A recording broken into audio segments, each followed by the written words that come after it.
Let's look at an excise tax on a supply and demand curve. First, establish an initial supply and demand scenario.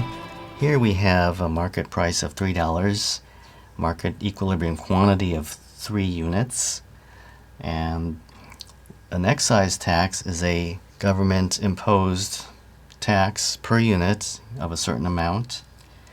And here we have a $2 excise tax. So first, make a second S-curve, supply curve, $2 higher than the initial supply curve.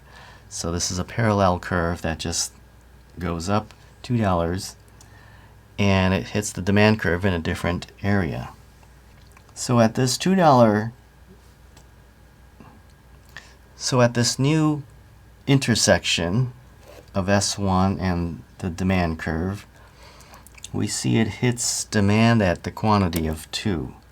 So let's mark that off. So quantity 2 is set. There's no other quantity we need to worry about.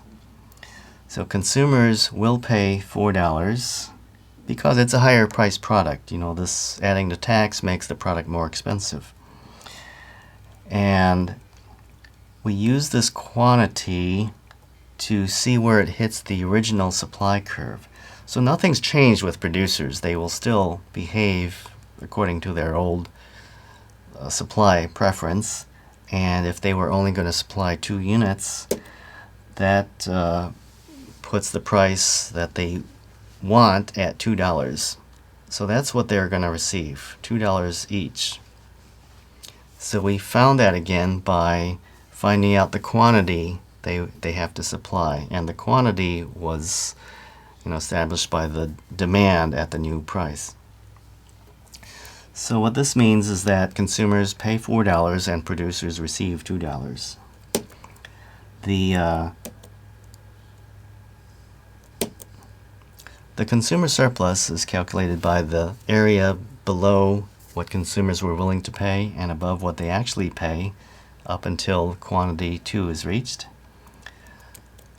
The area below consumer surplus is tax. That's between the equilibrium prices.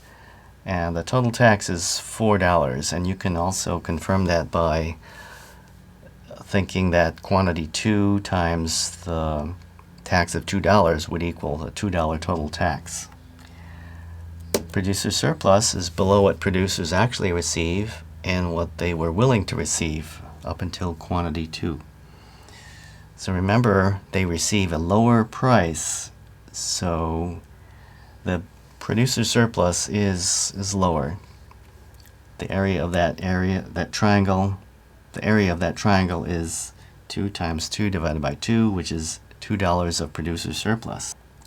We have a triangle that is not used anymore, which is inefficiency. And this area of that triangle is a total of $1, and this is deadweight loss. So remember, we were using that before the tax. We had all those transactions happening up until quantity 3, but now those transactions do not happen anymore. Now, both parties will contribute a certain amount to the tax. We will do a before and after comparison of what each party pays or receives. Consumers originally received $3 before the tax. Consumers originally paid $3 before the tax, but now after the tax they're paying $4 per unit. So they contribute $1, or they're penalized $1 because of the tax. Producers now receive $2, but before they were receiving $3 per unit. So they lose $1 of profit for each unit. So they contribute $1 to the tax. So the total revenue to producers here is $4 because they sold 2 at $2. Consumers' total outlay was $8 because they bought 2 at $4 each. The total tax going to the government is $4. So we have a sharing of this surplus among 3 parties now. And we have a consumer surplus of $2, a producer surplus of $2, and a deadweight loss of $1.